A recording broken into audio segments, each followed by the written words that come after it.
Hello and welcome to our video on the biography of the notorious American serial killer, John Wayne Gacy. Gacy, also known as the Killer Clown, was responsible for the murder of at least 33 young men and boys between 1972 and 1978. He remains one of the most notorious and disturbing serial killers in American history. In this video, we'll be taking a closer look at his life, crimes, and eventual capture and execution. John Wayne Gacy was born on March 17, 1942, in Chicago, Illinois. He was the second of 3 children and had a difficult relationship with his father, who was physically and emotionally abusive. As a child, Gacy was overweight and had a heart condition that prevented him from participating in many physical activities. He was also often the target of bullying by his classmates. Gacy dropped out of high school in 1960 and worked a series of odd jobs before starting his own construction business in the 1970s.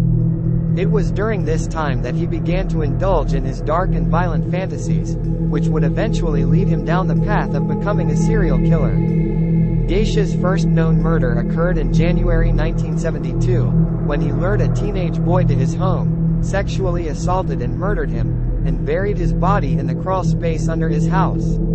Over the next 6 years, Gacy would go on to kill at least 32 more young men and boys, many of whom he lured to his home with promises of work or money. Gacy's crimes were discovered in 1978, when he was arrested for the sexual assault of a teenage boy. During a search of his house, police discovered the bodies of several of his victims buried in the crawl space. Gacy was charged with multiple counts of murder and sentenced to death. Throughout his trial and imprisonment, Gacy maintained his innocence and claimed that the murders were committed by his employees. However, in 1994, DNA evidence confirmed his guilt, and he was executed by lethal injection on May 10, 1994. And that's the biography of John Wayne Gacy, the Killer Clown, and one of the most notorious serial killers in American history. His crimes shocked and horrified the nation, and his legacy continues to be felt to this day. It's important to remember the victims of Gacy's crimes and to honor their memory by continuing to work towards a safer and more just society. Thank you for watching, and please don't forget to like and subscribe for more videos like this.